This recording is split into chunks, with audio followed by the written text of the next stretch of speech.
pues la cuestión colonial es un aspecto muy importante a estudiar para nosotros, porque incluso en tiempos en donde supuestamente la mayoría de los países excoloniales son libres y son democráticos, pues la realidad es que no lo son, ¿no? Más si nosotros analizamos la coyuntura actual de los ataques de Estados Unidos, ¿no? Ahí es como vemos muy claramente cómo esa libertad y democracia pues realmente están sometidos a los intereses del gran capital imperialista, en donde pues a pesar del tiempo y de las luchas de independencia de las colonias, pues no se puede negar el importante peso que todavía tienen estos países excoloniales en el desarrollo y sostenimiento del capital global, ¿no?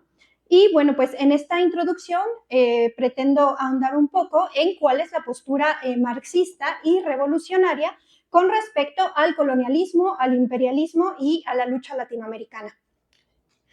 Bien, pues el desarrollo histórico de las sociedades prehispánicas evidentemente pues no siguió la misma línea de las sociedades europeas antiguas y por tal razón pues una de las corrientes en boga, la corriente decolonial, plantea que entonces el marxismo no es aplicable a las realidades latinoamericanas por su visión eurocéntrica. Por lo que corresponde, según ellos, a las periferias generar un pensamiento descolonizado, un pensamiento local, auténtico, que va a ser el único que puede llevar a una liberación del yugo centrista colonizante.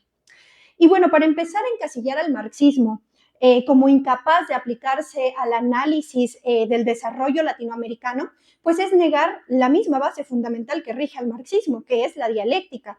Porque, bueno, pues a diferencia de lo que piensan los decoloniales, nosotros no vemos la historia como un desarrollo lineal y ascendente, inmutable, sino que el materialismo histórico analiza los procesos mediante la dialéctica, asumiendo que todos están en constante cambio y en contradicción. Nosotros no romantizamos la historia, sino que la analizamos en el conjunto de relaciones sociales y productivas de cada época en cada una de las regiones. La conquista de América pues fue sin duda un parteaguas para el desarrollo y consolidación del capitalismo como modo de producción imperante, ¿no? A costa, claro está, de la destrucción y aniquilación de millones de nativos americanos, de su cultura y de su forma de civilización. En el continente pues ya existían diversas poblaciones en diferentes etapas de desarrollo, desde las sociedades cazadoras recolectoras hasta las grandes civilizaciones como la maya, la azteca o la inca. En estas últimas dos existía un sistema agrícola muy desarrollado, también extraían y procesaban el oro y la plata para un uso ornamental y se regían también por una jerarquía social de guerreros, de familias nobles y una casta religiosa. También dominaban a otras sociedades y territorios con la exigencia más bien de un tributo, y ya existía un Estado que gestionaba la tierra, aunque pues la tierra era propiedad comunal. Y bueno, de esta forma es como en ese tipo de sociedades se va a acentuar la división del trabajo. Decir también que existía una forma de desarrollo con un modo de producción basado en las condiciones materiales del continente. Sin embargo, pues la conquista significó el enfrentamiento de un modo de producción sobre otro, donde pues el más avanzado es el que va a prevalecer. Y bueno, este no solamente prevaleció, sino que también se benefició y se asentó con mayor fuerza sobre los vestigios del viejo orden feudal en Europa y sobre la sangre y cadáveres de las civilizaciones mesoamericanas. Engels, en su texto La decadencia del feudalismo y el desarrollo de la burguesía, dice: ¿hasta qué punto a finales del siglo XV el feudalismo estaba minado y corroído interiormente por el dinero? Lo demuestra de manera estrepitosa la sed de oro que se apoderaba de Europa occidental en esa época. Es el oro la palabra mágica que empujó a los españoles a atravesar el océano Atlántico para ir hacia América. Pero esta necesidad de partir a la aventura lejana, a pesar de las formas feudales o medio feudales en las que se realiza el principio, era ya en su raíz incompatible con el feudalismo, cuya base era la agricultura y cuyas guerras de conquista tenían esencialmente como objetivo la adquisición de la tierra. Además, la navegación era una industria netamente burguesa, que ha impreso su carácter antifeudal incluso a todas las flotas de guerra modernas. Entonces, esto lo que quiere decir es que la forma que adoptó la conquista de América fue feudal, pero el contenido era completamente burgués, ¿no? Además de que fue impulsado por el capital mercantil. Con todo este oro y plata que se extrajo de América y bajo también el proceso de atraso feudal que se vivía en España, pues este se dedicó a la importación de productos manufacturados. Y esto lo que generó fue un atraso también brutal en el desarrollo de la industria nacional. Y bueno, toda esta riqueza terminó desviándose hacia el proceso de acumulación primitiva del capital en otros países como Holanda o Inglaterra. Esta riqueza que se había generado en América, pues no generó como tal un desarrollo en el continente. Porque, bueno, pues todo este excedente que salía de América más bien era utilizado en Europa, ayudando a fortalecer al naciente capitalismo. Y bueno, esto fue lo que consolidó la dominación de América Latina en la División Mundial del Trabajo, donde pues a pesar de que las clases dominantes locales eventualmente lograron una independencia de España, nunca pudieron desempeñar un papel progresista, sino todo lo contrario. Hasta la fecha, pues juegan un papel completamente dependiente del dominio de otras potencias imperialistas y bueno, esta es la forma en la que América Latina se liga a la economía mundial, convirtiéndose entonces en una región proveedora de materias primas y receptora de inversión extranjera bajo la dominación del imperialismo estadounidense que controla los recursos estratégicos, limita la industrialización y la soberanía económica y política nacional. Y bueno, estas relaciones han creado una dependencia económica y financiera, pues el desarrollo de la innovación tecnológica, la maquinaria y demás proviene de otros países de capital más desarrollado como es Estados Unidos, China o Europa. Y bueno, así es como la entrada de este capital extranjero genera deudas enormes en la región y a partir de ese endeudamiento es como se someten a la política injerencista de estas potencias. Bueno, ya hemos hablado también de cómo la conquista de América fue fundamental para el desarrollo del capitalismo en Europa. Sin embargo, es importante también abordar cómo es que se desarrolla el capitalismo en América. Y es claro que no se desarrolló de la misma manera, ¿no? Hay una diferencia muy grande entre el desarrollo del capitalismo estadounidense con el capitalismo latinoamericano. Porque, bueno, a pesar de que ambos territorios fueron colonizados, uno de ellos terminó por convertirse en la más grande potencia imperialista. Bien, empezando por Estados Unidos, decir que es un territorio muy vasto, ¿no? que tiene grandes y diversas cantidades de recursos naturales. Su geografía también es muy ventajosa en el sentido de que se encuentra en medio de dos océanos, ¿no? También en la parte sur hay desiertos enormes, en la parte norte también hay grandes bosques arbóreos. Y bueno, pues esta situación lo hacía prácticamente impenetrable para fuerzas extranjeras que además tenían que desplazarse cientos de kilómetros para poder llegar a los Estados Unidos, ¿no? Entonces, esta es una ventaja, aunque también es una desventaja, ¿no? Porque ya en el proceso imperialista, toda esta distancia y toda esta situación, digamos, de aislamiento geográfico, pues los obliga también a gastar grandes cantidades de recursos en llevar su material bélico y demás hacia otros países. Creo que el ejemplo de la guerra de Irán también es muy claro en este sentido, ¿no? Bueno, también la cuestión de Estados Unidos fue colonizada por diversos pueblos de toda Europa, ¿no? Españoles en el sureste y la Florida, los puritanos de Nueva Inglaterra, los holandeses que fundaron Nueva Ámsterdam, cuáqueros pacifistas también en Filadelfia, los cazadores de pieles franceses en Luisiana, los escoceses e irlandeses en los Apalaches. O sea, sin duda fue una cuestión muy, muy diversa. Pero todos estos tenían una cuestión en común, que era su ansiedad por expandirse para poder conseguir más riquezas y más recursos naturales a costa de subyugar y asesinar pues a los pueblos nativos, claro está. Que sin duda estos pueblos también resistieron con todos sus recursos disponibles y fueron más de 3 siglos que duraron las llamadas guerras indias americanas, ¿no? Durante la época de la colonia, Las intenciones expansionistas de los Estados Unidos pues ya eran muy evidentes, pero no fue hasta la Revolución de Independencia que se define el rumbo de la nación imperialista. John Peterson en su libro El Coloso nos dice, ¿no? En un sublime ejemplo de la dialéctica de la historia, el país que libró con éxito la primera guerra de liberación nacional revolucionaria del mundo acabó transformándose en su mayor opresor imperialista. Y justo esa es la contradicción, ¿no? Bueno, después de 7 años de guerra, de independencia, pues las 13 colonias terminan por independizarse de Gran Bretaña y forman una república federal constitucional. Así, poco a poco se fueron haciendo de más territorios, le compraron a los franceses Luisiana, le compraron a los rusos Alaska. Sin embargo, pues 20 años después de todo este proceso, seguían siendo una nación inminentemente agrícola y dependiente de la exportación de materias primas. Pero pues la industrialización fue llegando poco a poco, ¿no? Con la construcción de canales y ferrocarriles, el establecimiento también de relaciones interiores y exteriores, y bueno, pues todo esto en medio de diversas guerras todavía con Inglaterra, con Francia y diversos países, ¿no?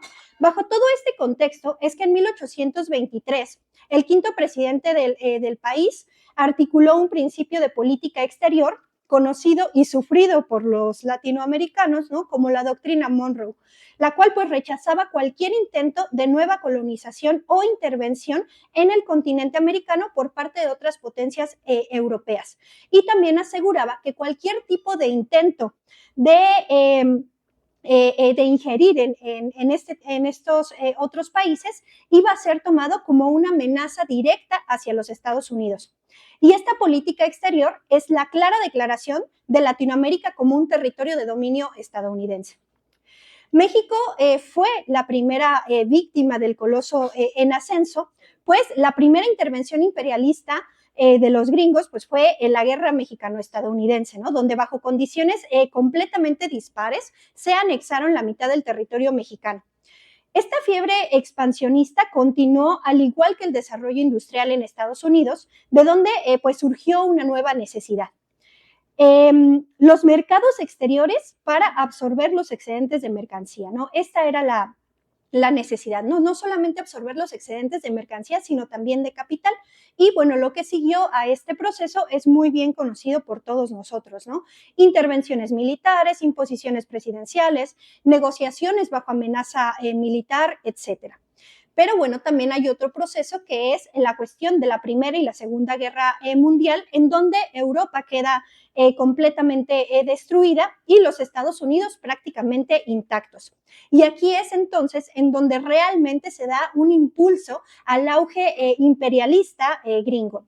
Después de 1945, es cuando se dan cuenta de que no necesitaban controlar físicamente los países, sino que bastaba con mantener algunas bases que proyectaran su gran fuerza militar. Y así es como pudieron controlar y dominar centros claves de la economía mundial, crear también una red logística mundial y una posición dominante en la banca, donde han podido dictar los términos del comercio, los flujos de divisas y de capital por todo el mundo.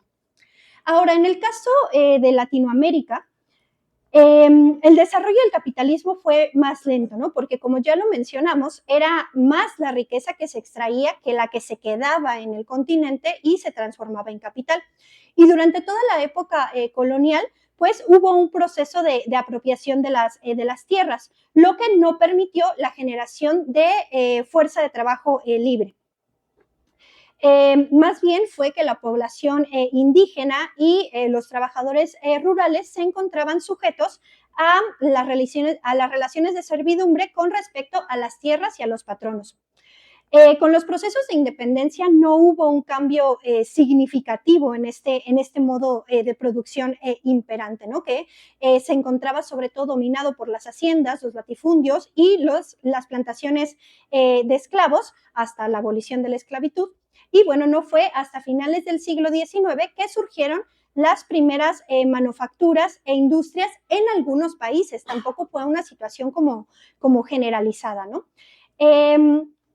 Y bueno, toda esta cuestión también surge con o coincide con el desarrollo tardío del capitalismo en América.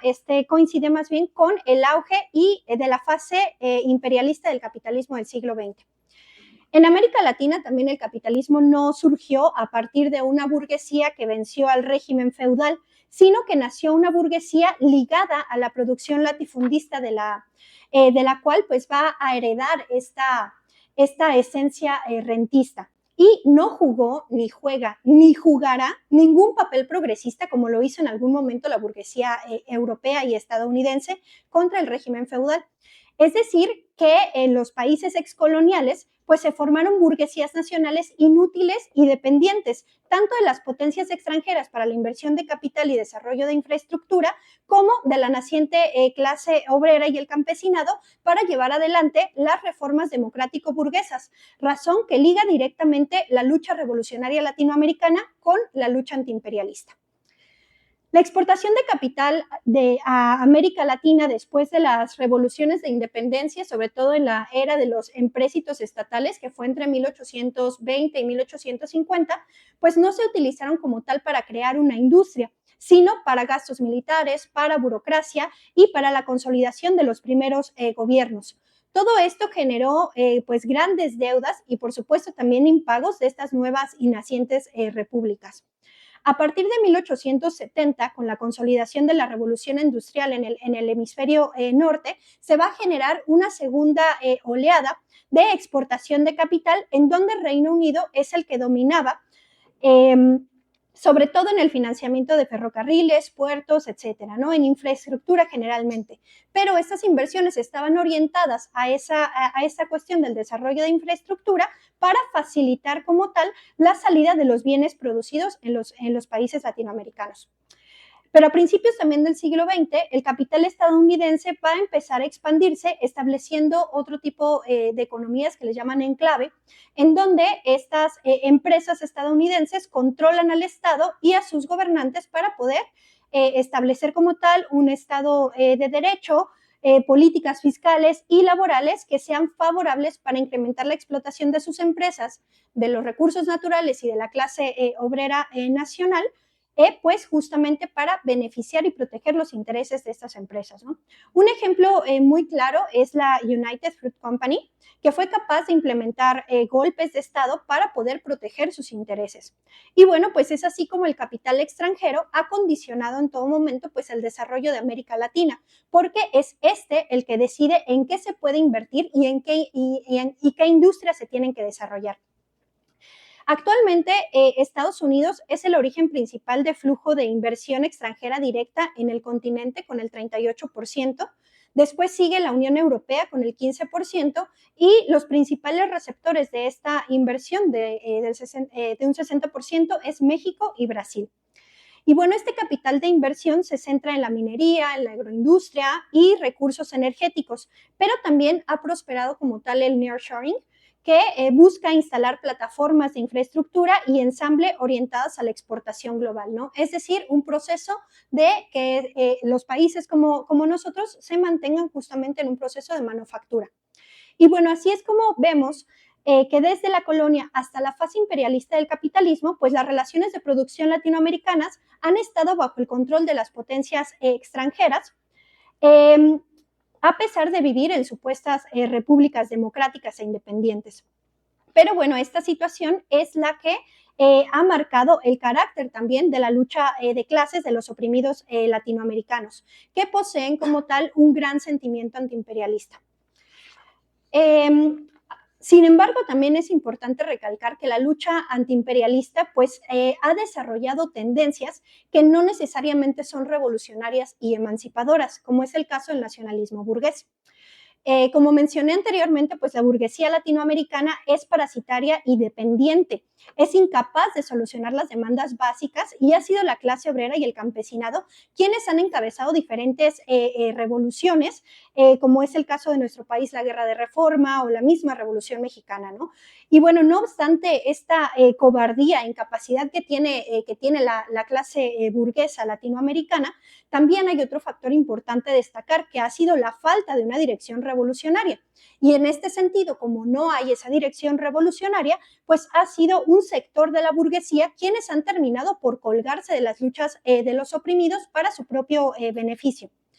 Si bien estos proclaman la lucha en defensa de la nación, pues hay una diferencia muy grande en cómo comprende la burguesía la nación, que es el establecimiento de su coto de poder personal, y cómo entendemos nosotros, la clase obrera, la cuestión de la nación, que lo entendemos como la defensa de nuestra tierra, nuestro idioma, nuestras costumbres, ¿no? Es como un sentido de pertenencia. Y en este sentido, pues hay nacionalismos a nacionalismos. Tampoco podemos decir que todos los nacionalismos son iguales. Por ejemplo, el de Lázaro Cárdenas. Lázaro Cárdenas es resultado de la revolución y se oponía como tal al intervencionismo extranjero. Pero no solamente se oponía, sino que tomó medidas también como la cuestión de la expropiación petrolera con el fin de la defensa y el desarrollo industrial nacional. Pero el problema con un programa nacionalista es que puede ser antiimperialista, pero no necesariamente anticapitalista.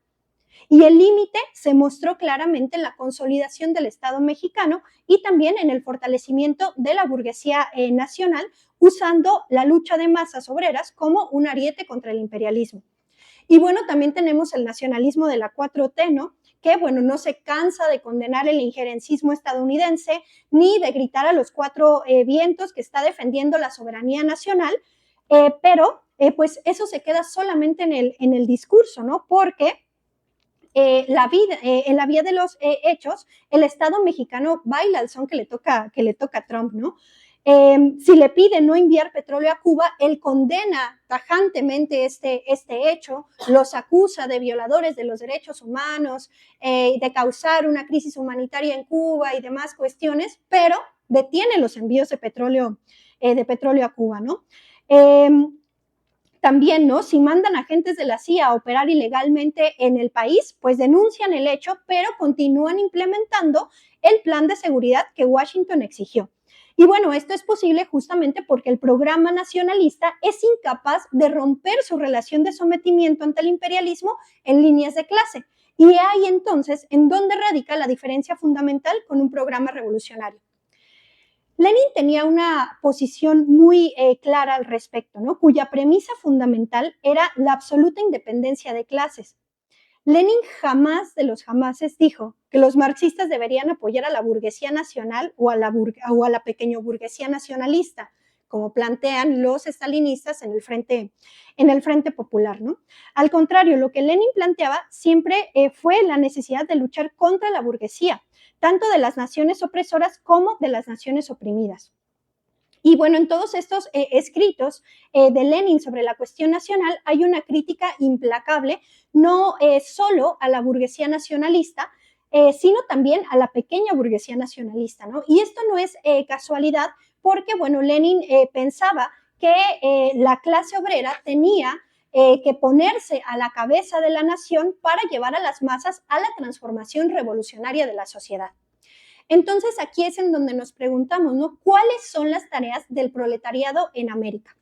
Y las tesis y adiciones sobre las cuestiones nacional y colonial de la Internacional Comunista creo que nos dan bastante luz al respecto, ¿no? Porque nos plantean la necesidad de acercar a las masas proletarias de todas las naciones y de todos los países a la lucha revolucionaria común por el derrocamiento de los terratenientes y de la burguesía, ya que solo un acercamiento de esta clase es la que va a garantizar el triunfo sobre el capitalismo, un triunfo sin el cual es imposible suprimir la opresión nacional y la desigualdad de derechos que, aunque estén reconocidos internacionalmente por el nacionalismo pequeño burgués, pues solamente tienen un carácter puramente verbal. Por otro lado, estas tesis también plantean que gracias a la plusvalía obtenida por la explotación de las colonias, el imperialismo europeo y, bueno, estadounidense también, logró pues que en sus propios países se pudieran hacer concesiones cada vez más grandes a la aristocracia obrera. Mientras por una parte trata de mantener un nivel muy bajo en las condiciones de vida de los obreros en los países sometidos, al mismo tiempo es capaz de otorgar ciertas condiciones mejores a los trabajadores que viven en los países desarrollados, a costa, claro, pues entonces de las malas condiciones de los trabajadores en los países oprimidos. Entonces, en este sentido, los capitalistas son conscientes que pueden sacrificar la plusvalía de sus países desarrollados porque tienen el beneficio completo también de la burguesía, de la plusvalía adquirida en los países colonizados, ¿no? Y por lo tanto, lo que plantea es que mientras esta fuente de beneficios no sea suprimida, va a ser difícil también para la clase obrera de los países avanzados poder vencer al capitalismo.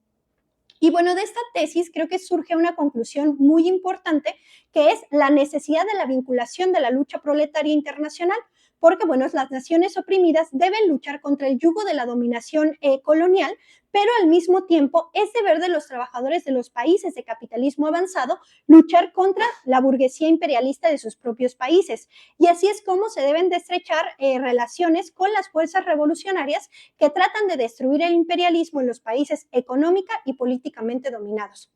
Entonces, bajo esta condición que decíamos, ¿no?